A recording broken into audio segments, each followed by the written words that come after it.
building a real figure animatronic from the game Doors. And just like in the game, our figure is going to be able to hear you. And if he does... No! Halloween is less than a month away, and we need to build this fast so we have something super scary to put outside for Halloween. Let's go. This video is sponsored by KiwiCo. Step 1, what does figure look like in the real world? Because in the game, it's kind of like low poly, low detail. Or do we make him super realistic, like fleshy and muscly and stuff? I guess we'll have to figure that out. Step 2, figure is massive. He's over 7 feet tall. So how are we gonna make that? And how is it gonna move? Like, what is it gonna do? And step 3, the head is just a huge mouth filled with teeth. And it glows. Like, how are we gonna make it glow? And how are we gonna make the teeth? And most importantly, figure doesn't have eyes. It hears you. Oh. Walking on tinfoil? So our animatronic has to have a sound sensor. The Doors wiki says figure's skin is fleshy, but in the game it looks more like chiseled stone or something. And we can't make the metal frame until we know what the skin is gonna be made out of because wait. Oh. If the skin ends up too heavy, then we're gonna need to make a much bigger metal frame. We're going to try a couple of methods for our test arm. Then we'll weigh each one. The first method we're gonna try uses aluminum foil wrapped in plastic. Using a heat gun, I can carefully melt the plastic and it gives us this really cool looking weird fleshy-like texture. We use the same method when we were making our flying Halloween skeleton. After the plastic cools, we can add several coats of dark red paint. The different colors will help bring out the edges and texture of the fleshy arm. This is just a test, but we want to do it right. That looks way better than I thought. It's just plastic and paint. It's plastic and paint, a little tin foil, and it looks really creepy. It's like this stretchy flesh, and I don't know, I like it. This is a really strong option number 1, but I still want to try option number 2, which is our paper mache method. My idea is I'm cutting this pool noodle to be sort of like faceted. Instead of it being round, have like polygon kind of shapes. I think it's been like a year since we paper mache'd something. Yeah. How does it work again? It's glue, and it's water, and newspaper. And you just mix it together. Mix it together.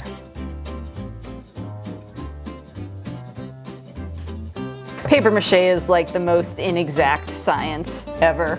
Just like, I think it's working. I already hate this. Me too. Imagine doing a giant 8-foot tall entire monster body of this. No, that's gonna take forever. This is why we don't paper mache. I mean, to be fair, it does look awesome, and I love the way the paper mache wraps around all the little like facets and stuff. It just took forever. Yeah, and now we gotta wait for it to dry. It's my favorite part. Yay, waiting.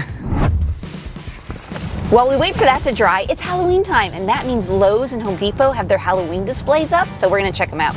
We're not exactly sure how we want figure to move, so we're hoping to get some inspiration, and maybe there will be an animatronic there that we can use for figure. We've done a lot of makeovers on the channel like Ennard or our Shin Sonic. One benefit is that it helps us save time, but the skeleton still has to be the right fit. So I really like the werewolf because it has that awesome howl, but the skeleton was cool too, right? No, the werewolf was the best. Okay. Our paper mache is dry, and I actually really like how it looks, so we're gonna paint it with the exact same paint colors, and then we'll compare the two. Just like with our first test, I'm applying a black wash to darken up the shadows and crevices, and then dry brushing on a lighter orange to bring out the edges. This wash and highlight method is usually a pretty quick and easy way to paint any prop. I love them both. They look really cool, but I think I like this one more because it looks like flesh, and if figure existed in the real world, he would have flesh. But the real question is it lightweight enough? Because if we're gonna use a store-bought animatronic, those things cannot hold a lot of weight. Well, they're both actually really light. This one is just, you know, the pool noodle and some glue and newspaper. And yeah, this one is just bubble wrap and plastic. Yeah, we'll build it up with bubble wrap, put tinfoil over it, plastic on top. It's still really light. So if this is the one you like and it's lightweight enough, this is the choice. Yay. Okay, we went back to the store. We chose the werewolf animatronic as our base. It's over 7 feet tall, just like figure, so that's perfect. Also, I just love the howling animation it does. It's gonna be great. I seriously underestimated how tall 7 feet was. This is huge. That's like It was. There's no way this is 7 feet. Hold on. That's 8 feet. All right, hold on. Let's plug it in. All right. Oh, there he goes. There we go.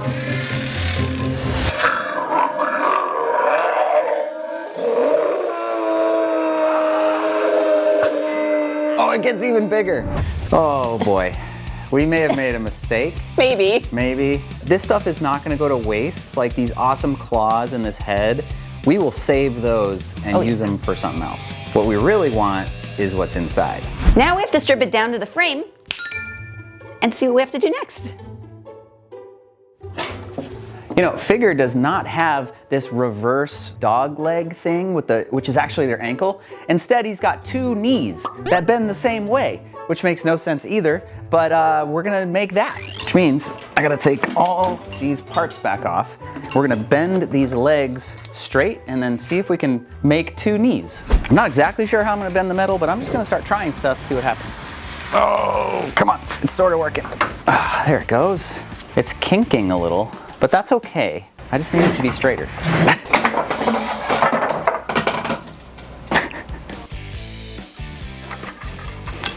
Bingo. Now that the bars are straight, it's time to rebend them in the right spots to match Figure's legs. He has 2 knees, which means 2 bends per leg. To do this, I measured out where they should go, and then I'm cutting a notch out of the metal so that I can bend it. I also need to adjust the bottom of the legs, so I'll cut off these supports and bend these into place as well. All right, that's a good start. What I want to be able to do is just sort of move these around, bend them into a position that we like. Okay, now I need to weld all of these angles that I made back into place so that they're strong again. Okay, here we go. Something in my glove. Hopefully it's not a spider. It's definitely a spider. This is all a fast way to change the pose to match Figure, but you gotta weld enough supports back on so the whole thing doesn't collapse because he's huge. Aha, look at this. Whoa! This Right? is awesome. If you had 2 knees and posed, it would be something like that. No, it was hard to get the pose right, but I think we should test it though, just to make sure that I haven't totally screwed anything up. Okay, good idea. It's plugged in, the switch is on.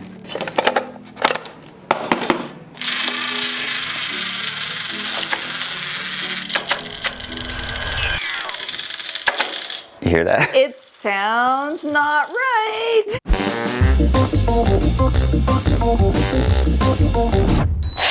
Doctor, how's the patient? So I took the motor and gearbox apart, and there was a loose screw bouncing around in there. So I fixed it, and we're gonna try it, and hopefully it works.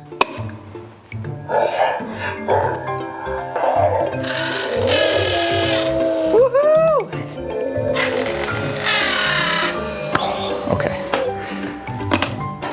It works. I'm gonna try to bulk up these legs with pool noodles first before I wrap bubble wrap and tinfoil on, because pool noodles are cheap. Bubble wrap, for some reason, is not.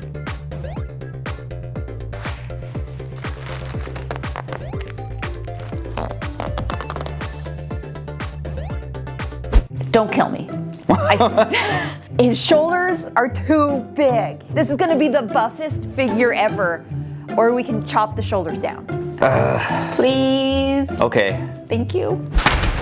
Okay, I guess I can do that. But first, I got an idea. I'm gonna try to prank Jamie. This is a DIY motion sensing spider kit from KiwiCo. It's one of their Halloween crates. So I'm gonna set this thing up real quick and see if I can get her. You guys ask us all the time, how do we get started making animatronics? The answer is right here, KiwiCo, who are sponsoring this video. They have these great hands-on STEM kits that they ship directly to you. They've got all kinds of different crates for all ages that bring science, engineering, and fun straight to your door. They're project-based, so you're always actually making something, you're not just reading about it, and they teach you real science and engineering concepts. This is better than I expected. It has an actual infrared sensor, it's got electronics, it's got gears, it's basically a legit miniature animatronic, and this kit has everything you need to build it. Okay, everything's ready, I'm gonna hide it above the door and we'll see if it works. Jamie, come here a sec. Coming.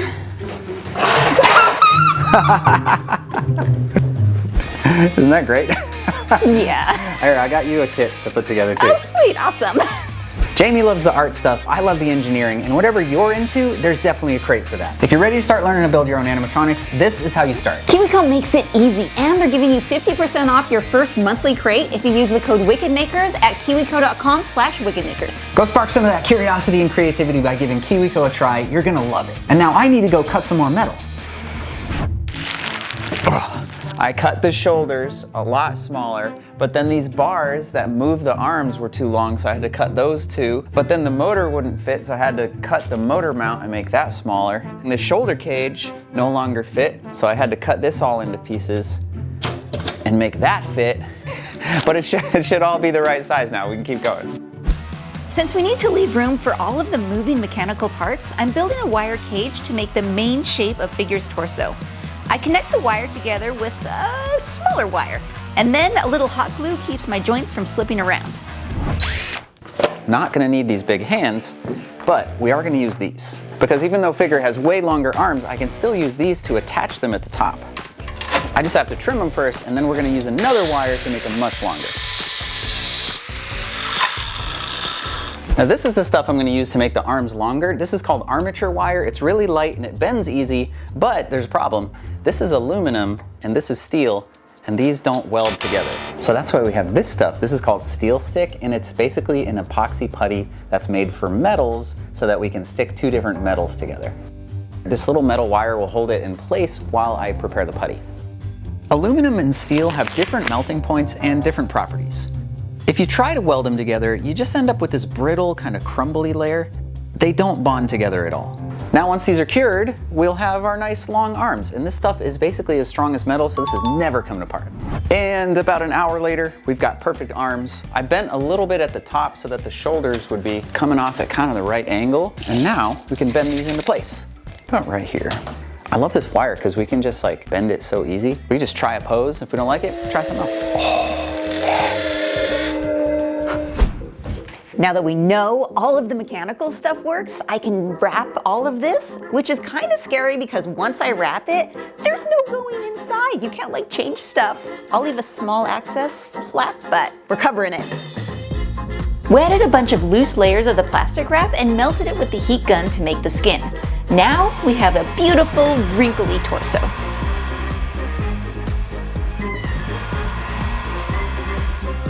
I'm exploring how to make the head, and I think we might be onto something with the whole paper mache thing. If we start with one of these for the base and then make like a hard shell over it, I think that might work really well. They're round and they're light. We just have to figure out which one to use. There's no way that pink volleyball is gonna be big enough. Yeah, not a chance. Yeah, and it's too heavy, so no volleyball. What do you think about this one? Like if we cover it in bubble wrap, it might make it bigger. Even if you cover it, it's not gonna be big enough. Yeah, probably not. Okay, happy beach ball. Okay, we decided to go with the happy beach ball. Newspaper does not want to tear straight. I try to tear it straight, and it's like, no, I'm gonna be like a river going all around the forest. I don't know. Very poetic. I know. Next, we're gonna add paper mache to the ball to create the inner shell for Figure's head. What are you doing to my face, man? Covered in glue.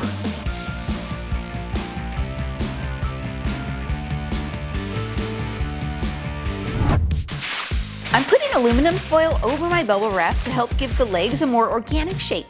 After that, I cover it all in plastic wrap and then heat it with my heat gun to give it that wrinkled skin texture. Do you think that we should maybe paint some of this to make sure that this technique is working before we like do the arms? It's not a bad idea. The plastic wrap is clear, so it's really hard to see if it looks good or not. So. Yeah, you can't tell at all. It just looks like plastic.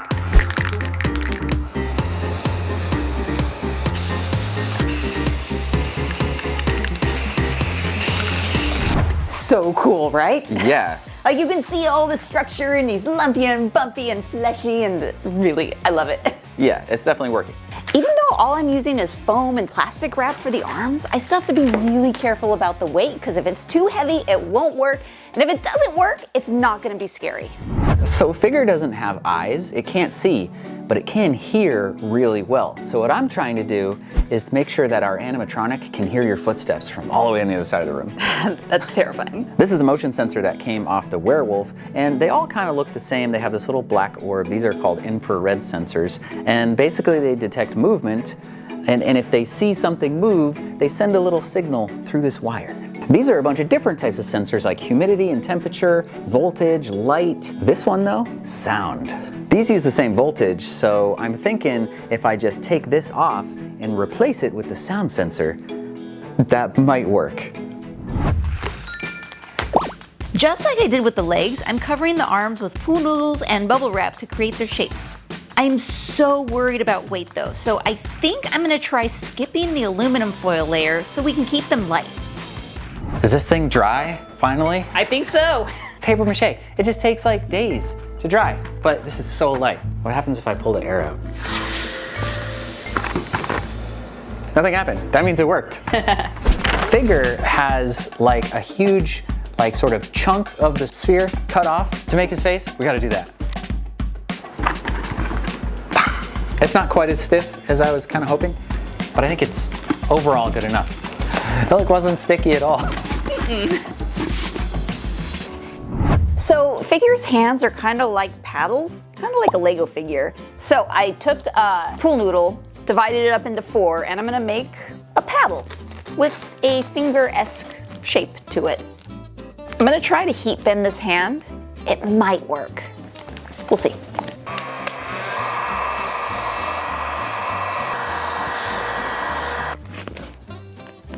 Curved enough.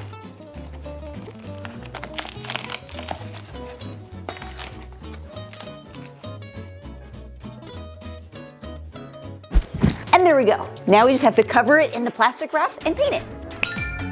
And there we go. Now, originally, we were thinking maybe this would be the actual size, but now that we have the whole body built, this is too small. So we're gonna use this shell and we're gonna build up some outside to like get the thickness right and also to kind of make it be the same style and look as the rest of the body. Ta-da! Now we just have to shrink wrap it. This project looks so weird. Whenever you're making art, like it always goes through the really awkward phase where you're like, what am I even doing? Is this gonna look like anything? But you have to trust the process and it's probably gonna look great. So why does Figure have ribs on the outside? Who knows? He's weird. I ran out of pool noodles, so I'm using some old packing foam, which is gonna work just as well. How's that look? That looks great. I just chopped it into like a million pieces to make it look low poly. I love it. What you doing? I was trying to figure out how we're gonna make the teeth. I thought maybe these were big enough, but they're way too small. Ha ha ha. We can make tinfoil teeth. We also have packing foam, EVA foam, and pink foam. All the foams. We're gonna make one tooth out of each of these materials to see which one we like the best. The things we're hoping to learn by doing these tests are which material will be easy to use, look the best, and also be lightweight. The aluminum foil looks good, but it may be too heavy. The packing foam is a bit fuzzy looking. The XPS foam has a nice chiseled edge and is light, so that's the winner. Now it's time to use everything we learned from painting our tests and do the finishing paint on the whole body.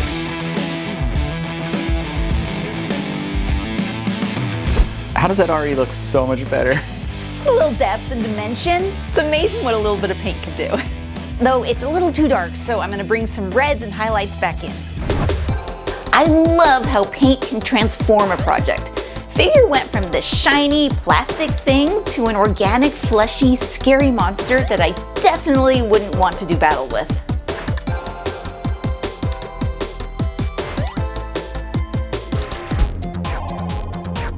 We usually give our monsters yellow, gross teeth because in my mind, monsters don't brush their teeth. Though they probably should. You gotta keep those teeth strong and healthy so they can eat people more effectively.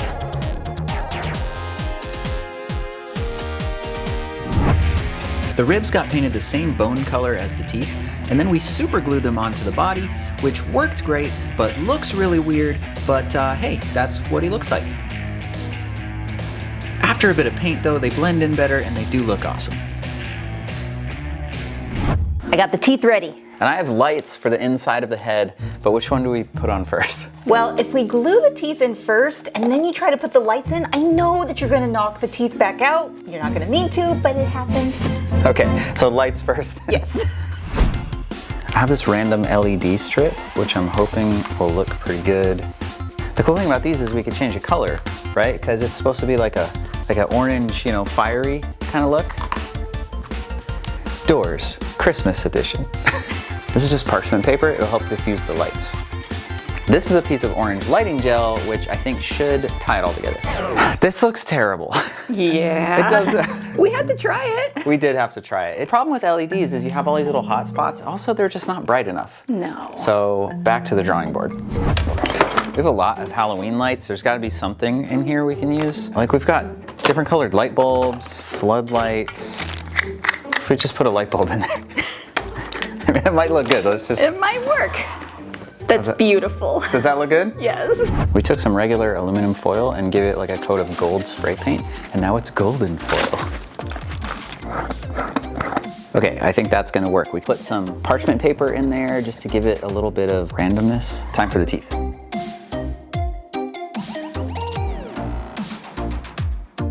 Okay, here we go. How's that?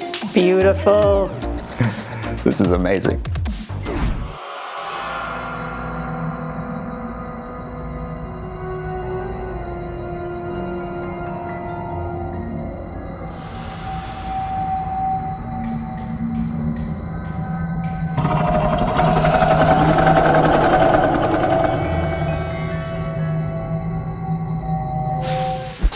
What are you doing? Are you setting up an obstacle course? Yes. You have to make it through all of the sound things. We've got bubble wrap, aluminum foil, field of bells. I'm probably gonna put some Legos here too. And if you can make it to the end without Figure hearing you, you also have to pick up the kiwi, which has bells too. That's good. Okay.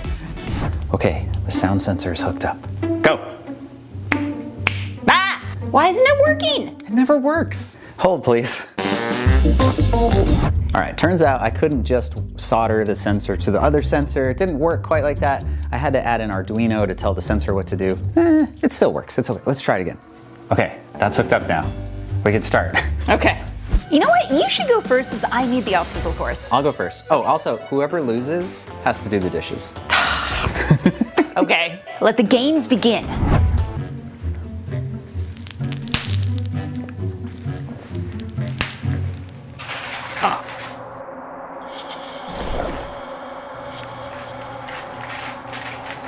Oh, shit. This is so hard. Walking on tin foil? I'm gonna get further than you.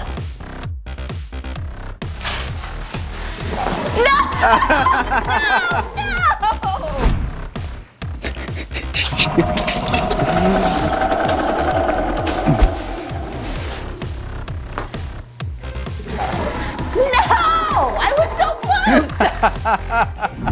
Okay, yeah. Figure can hear a pin drop. Yep. Thanks for watching, y'all. Leave us a comment. Let us know who you want to see us build next. And until next time, stay wicked.